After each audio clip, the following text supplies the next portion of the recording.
Assalamualaikum warahmatullahi wabarakatuh. Waalaikumsalam warahmatullahi wabarakatuh.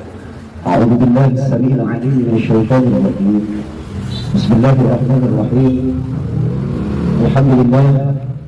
Alhamdulillahilladzi qad akhraja nata'ijal fikri li arbabil hijab. Asyhadu an la ilaha illallahul malikul huda wa asyhadu anna Muhammadan 'abduhu wa rasuluhu alladzi la yantiqu 'anil hawa in huwa illa wahyun yuha. Allahumma shalli wa sallim wa karrim wa 'azzim ala sayyidina wa habibina wa syafi'ina wa qurrati a'yunina وكريمنا وجليلا ومولانا نبينا محمد. Ada satu majelis perkumpulan, baik itu perkumpulan yang bersifat ukhrawi atau duniawi. Perkumpulan itu tidak mendapatkan satu keberkahan tanpa disertakan dari pembacaan shalawat. Bahkan doa tidak akan sampai kepada Allah. Artinya doa itu terhijab, terhalang kalau doa itu tanpa disertakan shalawat. Maka doa yang sampai kepada Allah itu yang diawali dengan membaca sholawat kepada baginda Rasul. Dan sebelum diakhiri sholawat doa itu juga harus dibacakan sholawat kepada baginda Rasul. Luar biasa ini sholawat. Allah memerintahkan kita melaksanakan sholat. Allahnya sholat. Allah merintahkan sholat. Allahnya sholat. Allah merintahkan puasa, Allah merintahkan zakat, merintahkan haji. Tapi ketika Allah merintahkan untuk membaca sholawat, Allahnya juga bersholawat. Di dalam Al-Quran Allah tegaskan, Innallaha wa malaikatahu yusalluna 'alan nabi. Ya ayyuhalladzina amanu sallu 'alaihi wa sallimu taslima. Al-ayat wallahu a'lam bimurad. Di situ Allah memerintahkan kita untuk bersalawat yang sebelumnya diawali dengan kalimat innallaha, harap taukid sesungguhnya Allah. Bukan cuma Allah, wa malaikatahu, dan malaikat-malaikatnya Allah yusalluna senantiasa bersolawat ala nabi, kepada nabi. Nah baru di situ ada perintah menyeru, diawali dengan ya harfu nida, ya ayyuhalladzina amanu, hai orang-orang yang mengaku beriman kepada Allah. Orang-orang yang mengaku beriman itu adalah orang yang percaya adanya Allah, malaikatnya Allah, kitab Allah, Rasul Allah, percaya kepada hari akhir dan percaya kepada qada dan qadarnya Allah, baik itu khairihi wa syarrihi, baiknya buruknya itu takdir minallahi ta'ala diyakini. Perintah Allah kepada orang yang beriman itu senantiasa apa? Bersolawat. Yang diawali Allah juga bersolawat kepada baginda Rasulullah. Makanya pentingnya kita dalam perkumpulan, eloknya, baiknya, barakah mendatangkan Allah, didatangkan oleh Allah itu adalah disertakan dengan pembacaan sholawat. Makanya tidak ada satu perkumpulan ketika kita berkumpul di situ tidak dibacakan sholawat, maka itu tidak ada keberkahan. Maka mudah-mudahan berkumpulnya kita hari ini di pemilihan asyik dunia ini yang senantiasa untuk bersolawat kepada baginda Rasulullah SAW, mudah-mudahan kita semuanya kelak diakui sebagai umatnya baginda Rasul. Dan kelak di mana tidak ada satu nabi dan rasul pun yang dapat bisa memberikan syafaat atau pertolongan, yakni tidak ada lagi syafaatul uzma baginda Rasulullah sallallahu alaihi wasallam. Mudah-mudahan kita semuanya mendapatkan syafaatul uzma Rasulullah, dan kita semuanya nanti kelak bersama-sama bersama baginda Rasulullah masuk surganya Allah tahta liwa'i Sayyidina Muhammad sallallahu alaihi wasallam, di bawah bendera Rasulullah sallallahu alaihi wasallam. Amin ya rabbal alamin. Saya hormati di sini telah hadir sesepuh-sesepuh kami, guru-guru kami, sahabat-sahabat kami yang ada di paguyuban asal dunia. Alhamdulillah alladzi lam yuzkar ismuhum takriman wa ta'tifan lahum. Ada guru kami, salah satu pembina iman Ikatan Muballigh Muballighah Nusantara Kabupaten Bogor, yaitu Dr. UBM Udang Bukhari Muslim. Beliau salah satu rektor dosen di Ummul Qura. Nah, itu yang insya Allah akan nanti dilantik menjadi salah satu pembina dari Ikatan Muballigh Muballighah Nusantara. Ada juga kiai kami pimpinan pondok pesantren yang di Pamijahan, Kiai Hidayatullah. Subhanallah, ini luar biasa Pak Asep. Kita kedatangan orang-orang mulia, orang-orang soleh. Mudah-mudahan ini tempat yang barokah. Dan juga ada sahabat kami seperjuangan, yaitu Al-Ustaz Dodo yang tadi sudah memimpin acara tawasul atau tahlil. Ada juga hadir di sini Bapak Kiai Asep Jumat. Beliau salah satu pengurus yang saya lihat postingannya nih, DKM Masjid Al-Ariyah kayaknya ya, Al-Ariyah. Soalnya kalau di cabai rawit posting itu selalu ada beliau. Insya Allah next time ke depan Muballigh yang ada di Iman bisa mengisi di masjid beliau itu. Dan di seberang PLN itu di Lewuk Kolot apa mana? Pom bensin, ada pom bensin, di situ ada PLN, nah seberang itu ada masjid. Nah kebetulan beliau itu DKM-nya. Ya, mudah-mudahan kita suatu saat bisa ngisi pengajian di sana. Amin ya rabbal alamin. Ada guru-guru di sini, pengusaha, ada API, ada dari pusat ya, dari PW dan pusat juga hadir di sini. Semuanya tanpa terkecuali rahimani wa rahimakumullah. Saudara hadirin yang sama dirahmati Allah Subhanahu wa taala.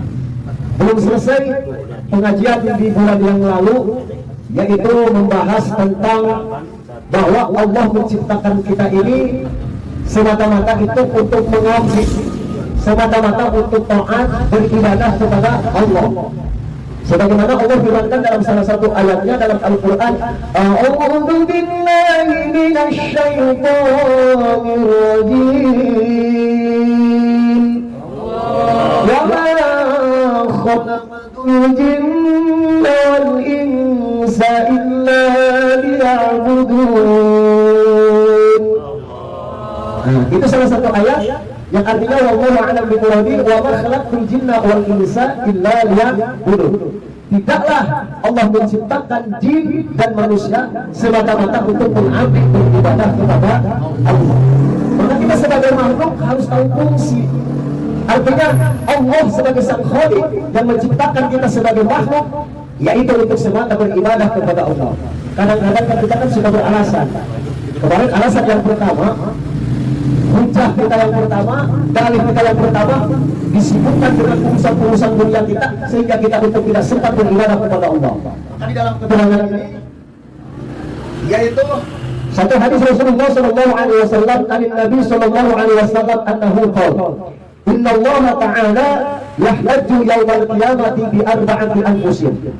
Inna Allah, sesungguhnya Allah Ta'ala yang maha luhur, Allah yang maha tinggi Allah, yahlaju akan berhujjah yawmal qiyamah di hari kiamat bi arba'ati anfusin, dan 4 golongan macam jenis manusia. Ai ashasin, tegasnya yang terkhusus ada arba'ati ajnasin minan nas, yaitu atas 4 golongan jenis manusia dari golongan manusia.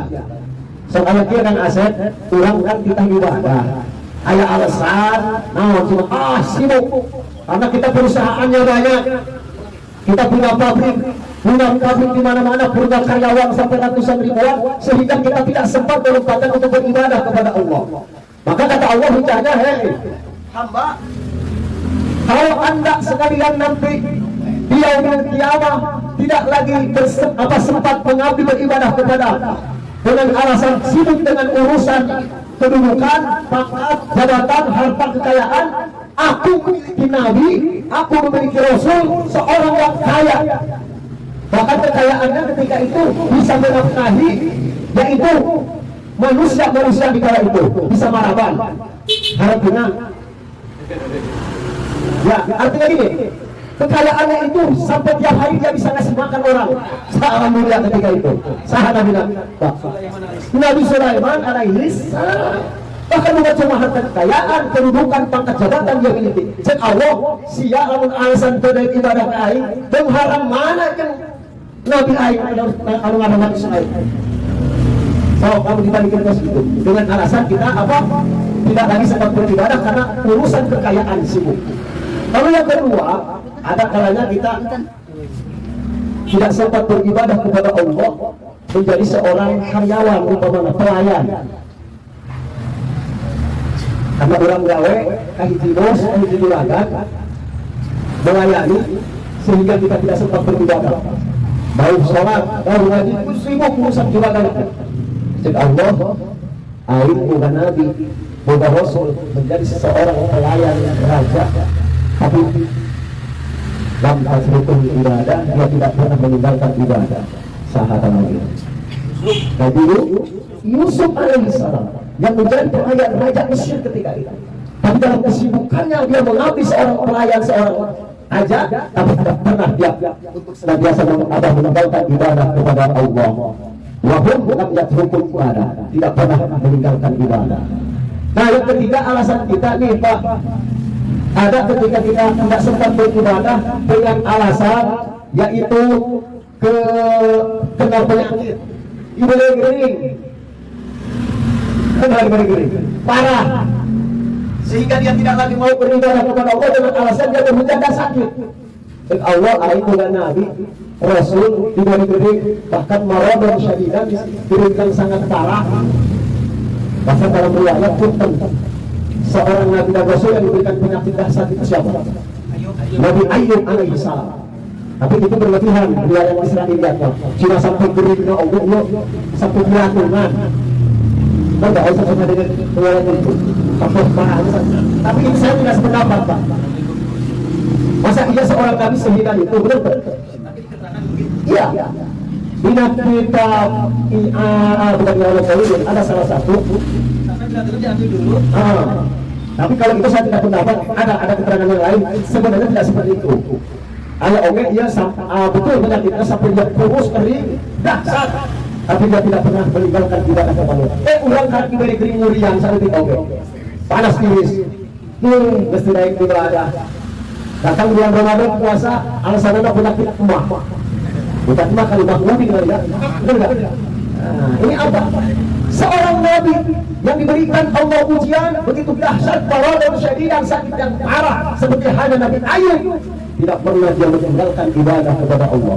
Makanya mungkin kita ada kesempatan kali ini silaturahmi ya, kita ada baik itu pengajian rumah santri, pengajian BKSPPI, pengajian PAD atau pengajian apapun, ada kesempatan kita beribadah karena nilai-nilai majelis taklim seperti ini, tolak ilmu seperti ini adalah bernilai ibadah, perintah Allah.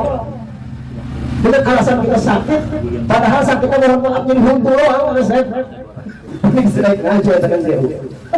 Alhamdulillah ya, ini hampir mencapai sesuai dengan target list. Di Wisma hampir 20 orang ya. 25 ya, ayo 25. Ayo, satu segmen ya, orang-orang lagi ke kemarin bicara saya sama Pak Sekjen.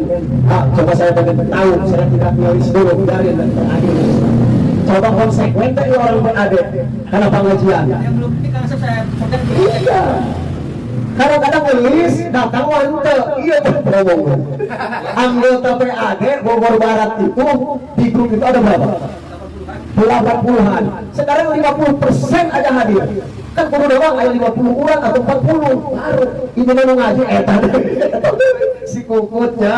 Nah, ini bagaimana kita bisa merealisasikan, mengapresiasikan nama Asep. Saya kemarin bicara agak banyak dengan Pak Setiawan karena dia orang huruf Asep karena ada doang yang kurang anu dilaksanakan. Tadi can maksimal apa agama, S-nya belum sosialisnya, E-nya ekonominya, P-nya pendidikannya, ada berapa PR lagi kita dina awal ini agama. Kalau kita pengajian di awal ini baru 9 putaran maleboy.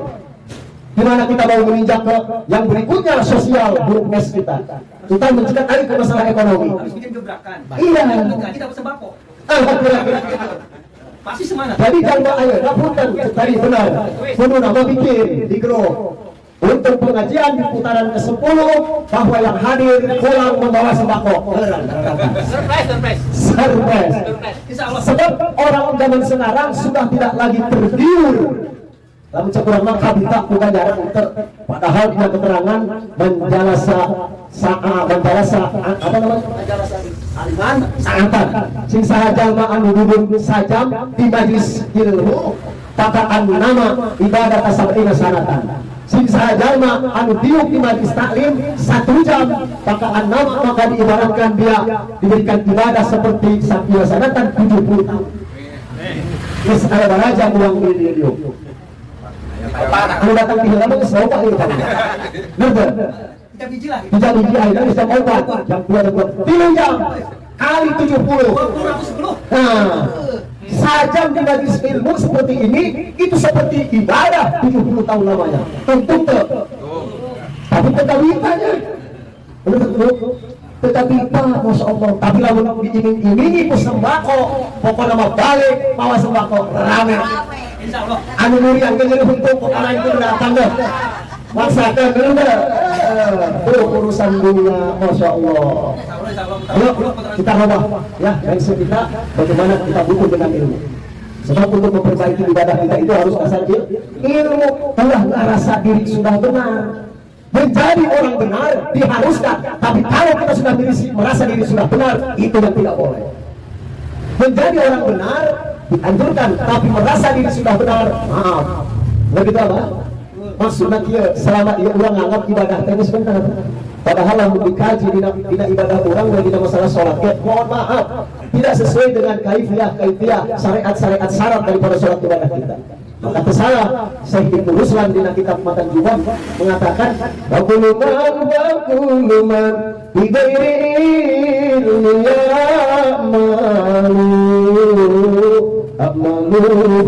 amaluhu masudatun latu baralu sajalma ibadatun ilmuna watatamku ta'etamku ibadana mawditarima mangan jadi kun dasar ilmu ibadah bayangkan ulang tumangora ibadah ketika kolot ternyata mohon maaf banyak masih banyak yang keliru. Saya di mana-mana sering membahas masalah salam aja. Sok kita serap. Assalamualaikum warahmatullahi wabarakatuh.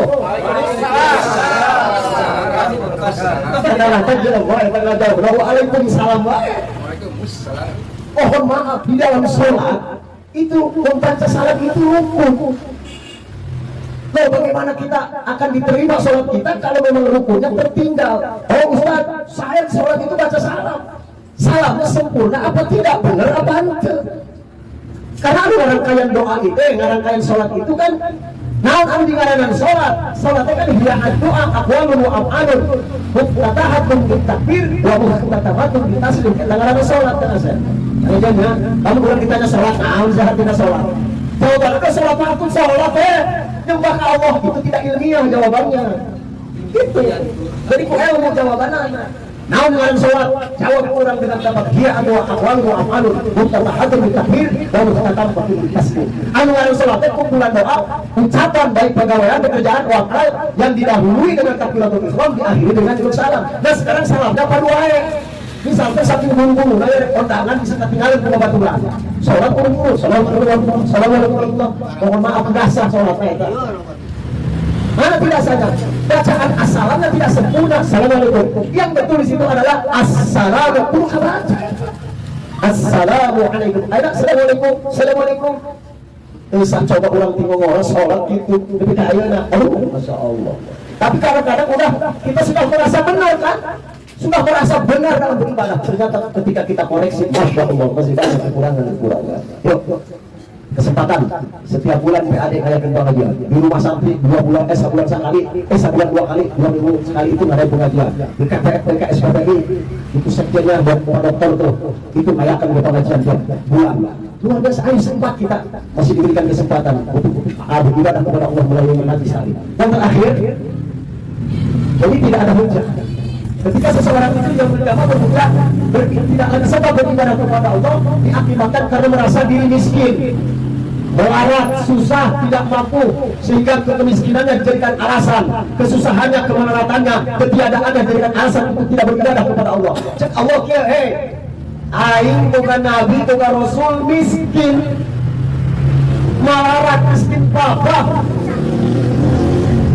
Lalu cek Muhajir Ramairah, maknya pagi makan, sorenya wadang. Itu hebat kali. Ayo dimakan sore kawan. Tapi mampu sudah tuh. Tapi saja. Sekarang dengan alasan kemiskinan kita, ketiadaan kita, berhujah untuk tidak beribadah. Aing cek Allah bukan nabi, bukan rasul, kamu sangat miskin. Saha. Nabi Isa alaihi salam. Jadi ada berapa? Nabi Isa saking miskinnya, yaitu falaisa lahu baitan, tidak memiliki rumah, wala malan, dan tidak memiliki harta, wala imro'atan, dan kedua pemajikan. Ayo kita orang dibandingkan dengan Nabi Isa, mengharang mana? Atau mengharang orang? Nabi Isa di sini dikatakan falaisa lahu baitan, tidak memiliki imam, wala tidak memiliki harta, wala imro'atun, dan kedua pemajikan. Orang nggak imam boga, mobil motor boga, pemajikan deh dua bahkan sampai ada obat. Mengharang mana cuma Nabi Isa? Begitu, maka dia tidak ada hujah. Walaupun Nabi Isa miskin, waktu lam yatrukul ibadah, Nabi Isa tidak pernah meninggalkan ibadah ke Allah. Dalam jadi buka mobil hiji objek, mau sombong mesti naik ibadah, benar itu tuh Nabi Sulaiman. Oh, ayo ulang sibuk dakwah di batu misalkan melayani juragan. Nabi Yusuf pelayan raja tidak pernah meninggalkan ibadah ke Allah.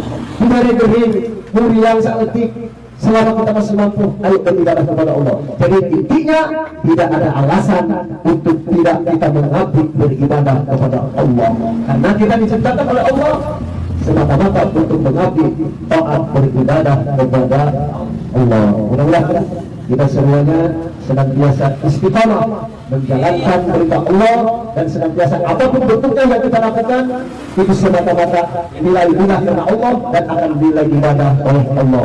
Dari mulai kita bangun tidur sampai menjelang tidur, bahkan tidur itu sendiri, bagaimana itu bisa mendatangkan nilai ibadah di sisi Allah, maka ayo niatkan semata-mata untuk ibadah karena Allah. Demikian yang dapat kami sampaikan. Mohon maaf lahir dan batin. Terima kasih atas segala perhatiannya. Mohon maaf atas segala kekurangannya. Wassalamualaikum warahmatullahi wabarakatuh. Subhanallahumma wa bihamdika asyhadu an la ilaha illa anta nastaghfiruka wa natubu ilaik. Akhirul kalam hadallahu wa iyyakum ajma'in. Wallahu a'lam bis-shawab wallahu muwaffiq ila aqwamit thariq. Assalamualaikum warahmatullahi wabarakatuh. Terakhir saya minta doa dan dukungannya, karena kami saat ini, saya pribadi Abi Idris itu diamanahkan menjadi ketua umum Iman.